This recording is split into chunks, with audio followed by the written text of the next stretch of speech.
Ever since the 2019 general election, I have been telling you all that the red wall is very much likely going to go back to voting Labour. Why? Well, numerous reasons. First of all, get Brexit done. Everyone in the north was fed up of Brexit, as was everywhere else in the country. But as we've said before, Brexit was never going to go away. The fact that, quote, Brexit has been, quote, done and meant to have been done for a year, and that we have Boris Johnson coming out very recently saying that this is the year we're going to maximize the Brexit benefits. Well, hold on, hadn't you said that Brexit was done? Like, literally only a year ago with your quote-unquote fantastic oven-ready deal. Not only that, the promises made, not only because of Brexit, but again, 2019, made to these red wall seats have not come through, have not materialized for the voters. So they feel even more betrayed. And remember, you already have a northern voting base that was already very distrustful of the Tories in the first place. The only reason they voted for Johnson was, first of all, Johnson was the more, shall we say, palatable vote, certainly over Corbyn at the time, mostly because of, again, the media was so actively against him, and that people just, well, felt that even though it's a Tory and it's Boris Johnson, he seems like he might be the better guy. Well, here we are again through this. But needless to say, the red wall and the data that we are about to go through shows that I've been saying for the longest time that these red wall Tories were always in a panic that they were going to be one-term MPs and that they were determined to try and push through bills and stuff to make them look different, to make them look separate from the other Tories. Very much likely we are going to be seeing this as well as this rumbles on, but this is not good news for these Tories now sitting in these red wall seats. And you can tell by how much we've still referred to them as the red wall by the fact that this phenomenon hasn't gone away for them. So this is indeed very, very good news, certainly in the Labour camp. But the other thing that I've been saying ever since Starmer came to run the Labour Party as its head, he needs to start putting out policy of what it is Labour is going to do, because still to this day, many voters still do not understand what Starmer stands for, what he intends to do if he was Prime Minister. So that's another story for another time, I think. But anyway, let's get into this new data about the red wall, because it does have some very interesting implications for the Tories in the future. So before we do go jumping into that, though, please do remember to hit that like, share, and the subscribe button if you are new to this channel to see more videos about British politics and all the fun stuff we get up to in this country. And of course, down below there is a link to my Patreon page and a one-off donation link called Buy Me Coffee, where you can, well, buy me coffee. And there's also the YouTube subscriptions down below as well. So thank you to everyone who does support the channel that way. So on with this then. So this comes from The Guardian with the title of "As the Conservatives Implode, the Red Wall Suddenly Seems in Labour's Grasp." I effing hate the Labour Party. They're an effing disgrace. They've betrayed the working class. They've betrayed ordinary people. Thus spoke Noel Gallagher, the former Oasis guitarist who poured it out onto Twitter. Well, he would, wouldn't he? He long ago regretted the embarrassingly cool Britannia moment and the euphoria when Tony Blair summoned the stars to a 1997 Downing Street party. In Gallagher's purest state mind is shared by the rump of the left, who feel forever betrayed. And in my last column, I looked ahead with a very much glimmer of optimism that after the 12 wilderness years, Labour might be back on the road to power. The usual below-the-line warfare had broken out, with responses such as, "I left the Labour Party. I will not vote for Starmer, his policies, or anyone who supports him. He has introduced a Stalin-like purge of the membership, the grassroots, the activists. They are worse than the Conservatives. A clone of the Tory Party, Tory Light, cancelled my membership.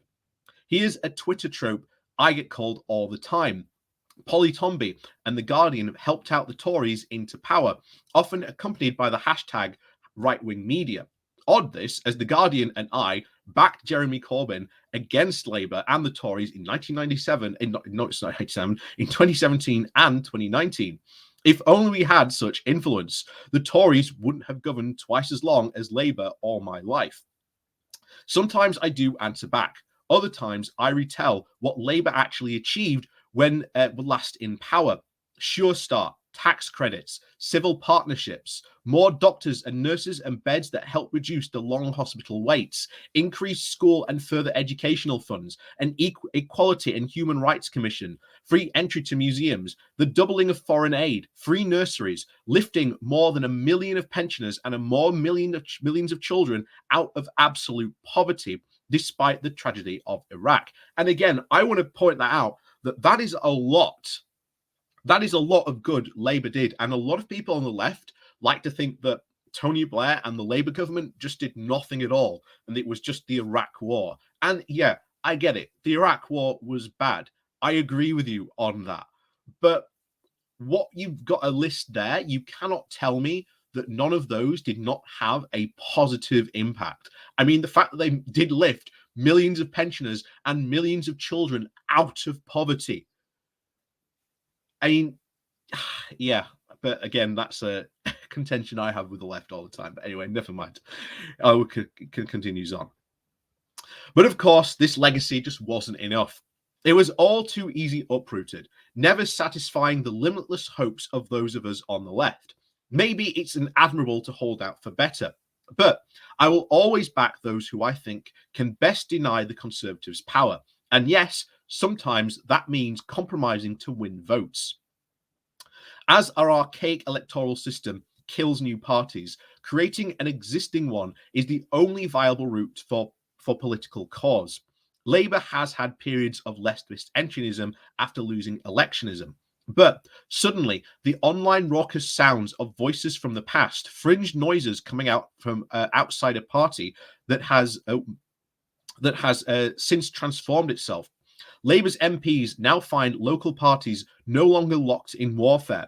Over the next few weeks, they are all up for reselection. Expect no upsets. The tail end of the anti-Semitism trauma is dragging on with the expensive court cases. Corbyn stays out while he rejects the Equality and Human Rights Commission's overall findings on anti-Semitism. Meanwhile, the shadow cabinet is proposing policies such as wealth taxes and a £28 billion Green New Deal and fair pay deals, all of which refutes the Tory clone jibe. The party is now inching towards electability. But on the upside, where the Tory party is, of course, devouring itself, eaten up by the UKIP infiltrated extremists who have been selecting its MPs for years. Brexit was their opening salvo, but this has bred this new breed of libertarians are now pushing other policies, spending cuts and deregulation that are unseemable. A recent poll of over 57 red wall seats on the Mail on Sunday put Labour at least 16% ahead of the Conservatives and normally 5% up nationally. With Keir Starmer outscoring Boris Johnson, the paper revealed a litany of lost voter trust, reporting panic among MPs who fear they are doomed and a frenzy of infighting. The Chancellor's rift, of course, with the Prime Minister's run through the party, which summoned the Pied Piper populists to try and bribe voters, but the balks are now paying for this very tune. With Rishi Sunak's wallet now shut, the only thing Michael Gove can now magic up for the delayed levelling up policy is now electoplasm. With no shine left on Brexit or Johnson, there is no glue now holding this strange north-south voter coalition together. The months ahead will bring more problems. April's cost of living collision with rising inflation, energy bills, national insurance, council taxes will punish the government in May's local elections.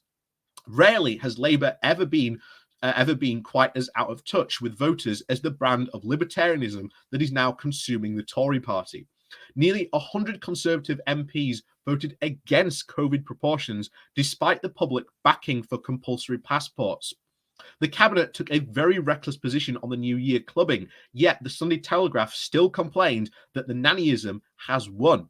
In recent editorial commandments, the Tories to, quote, fulfill the Brexit, deregulate, lower taxes, and in the country swollen by regulations and spending. This crescendo of libertarian demands is the only tune you now hear from the Tories and their press as the party vacates the playing field, just as Labour steps up to try and re-engage voters. The rights, freedoms of the post-Brexit deregulation would have publicly unacceptable consequences. Do they mean dirty food, Dickensian labour, and unsafe buildings, unchecked by ridiculed environmental health officers? They never say.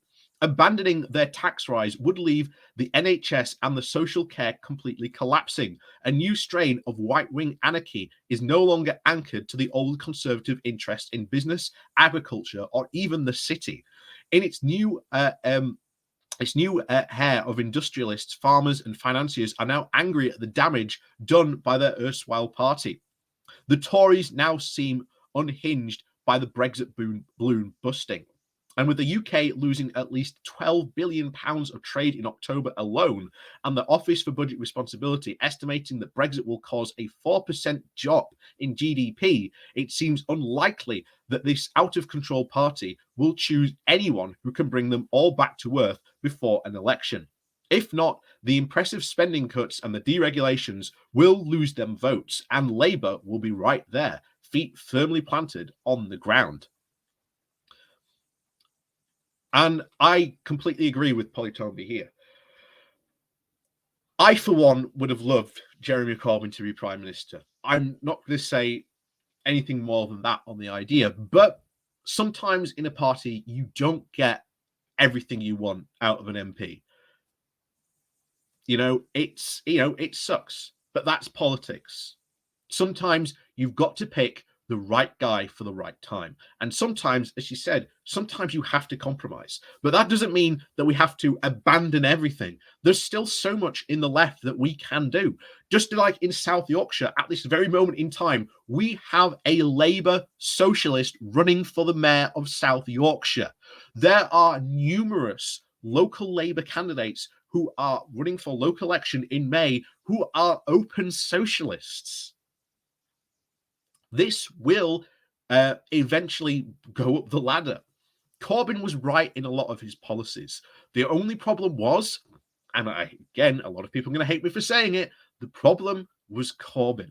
Corbyn was not a leader. He would have made a fantastic deputy leader, but as a leader, I don't think he was good.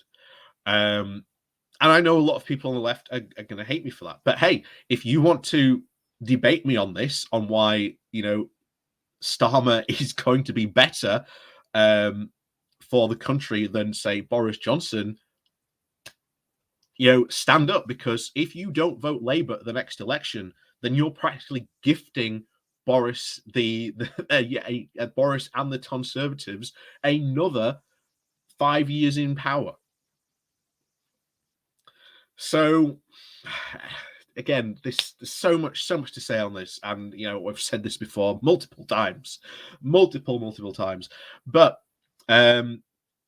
yeah, so I think we'll wrap it up here, because I could get on a massive rant about this, and I always do on the Good Morning Walk, which I'm sure will come up again, but never mind.